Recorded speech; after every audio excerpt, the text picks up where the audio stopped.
Hi everyone, it's Sasha Reed. Thank you for joining me. Today we are going to make a very simple shaker card. I'm going to walk you through it step by step and give you all the instructions. So we're starting here with your card base, which you need to cut at 10 and 1/4 inches long, and then you're going to score it at 5 1/8. And then you're also going to need your top piece of paper, which is going to be your decorative paper, which we're going to die cut, and your acetate. So those instructions will be there for a little while, but you can pause the video and write them down if you need. Using this set from AlinaCrafts or Alinacutle, and there are 5 hearts in the collection. So we're going to use the medium one of the 3 bigger ones. This is the paper pad I'm using. It's my new favorite one. You've probably seen it a ton. I keep using it on every project, so you're probably getting really sick of it, but I love it and I've bought a few more packs, so be aware, it's coming more. I like this because it's slightly thick cardstock, so it's really good. Then next I've got my acetate sheets. These are 220 microns, so it's quite a thicker one. You can use any packaging as long as it's clear. You can just cut it up and use it for your shaker cards, which would be really handy. And then you need some foam tape. So I've got this 1/4 of an inch foam tape. I can't remember where I got it from. Might have been Create and Craft. It might have been a Fix It Adhesives. I can't quite remember. I bought it ages ago, but it's really good. And I'll explain why I like the roll more than strips. And you need a bone folder just to kind of press your adhesive down and make it all stick. Then from Alina's store, I've also got some sequins. We got pink and then the teal, and then I've got some diamonds. So these are the ones that they're not flat back. They're 3-dimensional diamonds. 3-dimensional? I don't know if that's the right word, but they're diamonds, so they're very dimensional. So I've got those. So I'm doing a voiceover and it's really difficult because I can't remember what's coming up. Here's the stamps that I'm using. This is also from AlinaCraft.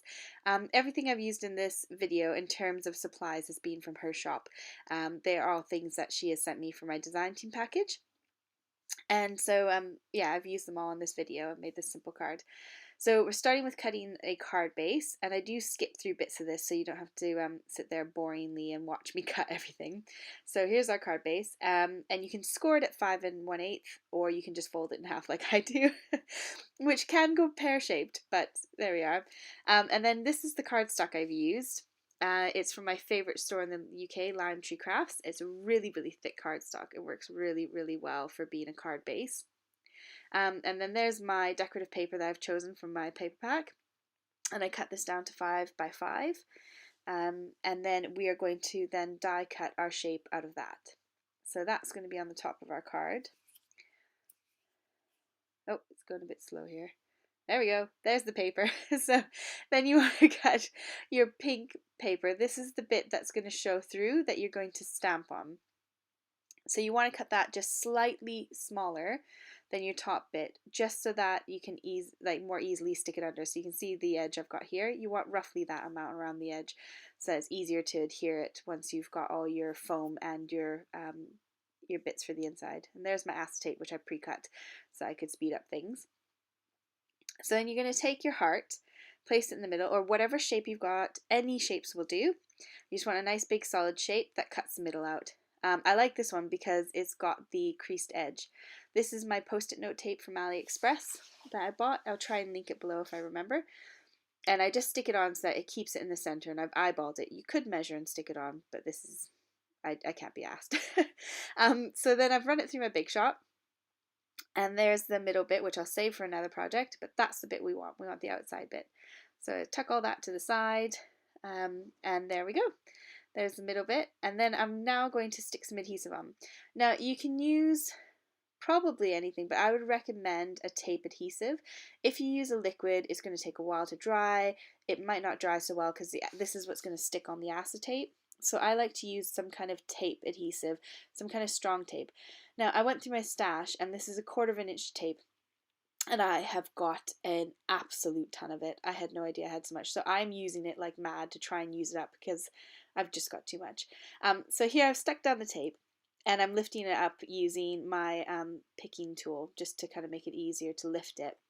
And I'm using the bone folder in between each adhesive run. So I put the strips down and I rubbed it, and now I'm rubbing it again, or burnishing it, whatever it's called. You want to do this because you want it to stick really well, and that's why I quite like the sticky adhesive rather than a liquid glue. And here's my foam tape. And now this is where I'm going to slow it down to real time just so you can see what I'm doing. I like these rolls because I like to manipulate it. You can work it around your image. So you want to get as close as you can to the edge of your cutout, but you don't want to go, you don't want it to show through. So you just want to get it nice and close to the edge, and that will make sure that all your diamonds and things stay in the picture. So I like it a good solid shape because it's much easier to run the tape around. But this is why I like a roll of tape, because I can do it in one big roll. And when you come to take the backing off of it, or the release paper, it's much easier when you've got one big long strand of it than when you've got 15 million different little tiny bits. So I don't like to use foam squares or circles or any of those kind of things, just because I find it a bit more frustrating when it comes to taking it off before when I've got my jewels and things on the inside, or my glitter or sequins. So now I'm just doing the edge, the outside edge, to keep it all level and pop it up at the same height. So I could then here use some dimensionals and things, but I just stick with the same tape, so it's all the same height. I know that the thickness is all the same. And again, I can just do it in long big strips. So I think this tape is absolutely the best for doing shaker cards. It just works really nice. And again, I've got like 5 or 6 rolls of this stuff, so I've got plenty to use up. So I've gone and stuck it all around my edges and around my heart. And then I'm just going to rub it down again with my bone folder, just to make sure it's nice and stuck to that acetate, so it doesn't come off and doesn't lift, so my jewels don't get stuck. At this point I realize I've got a tiny gap at the top of my heart, and I just kind of chucked some foam up there just to make sure none of my sequins pop through that little hole and end up in between the foam, the 2 foam linings. So here's my sequins that I've chosen. I'd recommend pre-choosing them and having to think about what colors might go with each other, because I've made some before and they just look so crap because I've gone and put all the shakers in or all the sequins in and realized no, they don't match very well. They're not very nice colors together. So have a little think about what colors you want, and then have them ready to go. Otherwise you might end up with a bit of like an odd mixture and it might look a bit funny. So basically I'm just sprinkling a few in. You don't want too many because you want it to shake around the card. At this point I've realized I forgot to stamp my background bit. So I would recommend stamping this probably before you go and fill your shaker card up. But I'm using my VersaFine Onyx Black ink because it's nice and clear. It sticks really well to AliExpress stamps. This is an Alina stamp again. And I've kind of lined it up in the middle of my grid paper. If you've got one of those grid mats, they're really good. So I've kind of stuck the card, you can see, right dead smack in the middle, and then aimed for the middle with my stamping. Or you could use your stamping tool if you have one, like the Tim Holtz, what is it called? You know, the ones where they've got the like little closure on the top and you can just close it down and then re-stamp it if you need more ink, that kind of thing. I cannot for the life of me remember what it's called right now, just because I'm doing a video. But here I've removed all the release paper off the back. And then I'm just aiming for the center. I'm aiming to kind of have a little border around each side. And then I haven't had it go wrong yet in terms of getting my stamping in the middle. So then again, I'm just using this purely because I need to use up this tape. But at this point, I'd probably use a liquid adhesive, or I'd use my massive tape runner. I've got one of those, what are they called? Oh, never mind. One of those big guns that you can like roll on. It's like a tape runner but on steroids. My words are just not with me tonight. I'm so sorry. Anyways, I'm rubbing it down, but I'm just saying please. Well, I'm not saying it. I was saying it out loud to myself. I'm trying to remind myself to remind you not to rub hard at this point, because if you've got 3-dimensional diamonds like I have on mine, it pokes through the cardstock. So when you're rubbing, just rub gently. And just remember that you've got those jewels on the other side that will poke through your paper. So then you get your card ready. Make sure you've got the right way up. This is key. I've put these on so many times the wrong way up. So I've just made sure my card's opening the right way, and then I'm popping it on top. And that is it. It literally took me about 15 minutes to make this card. Dead easy, really fun, really effective, and you don't need that much.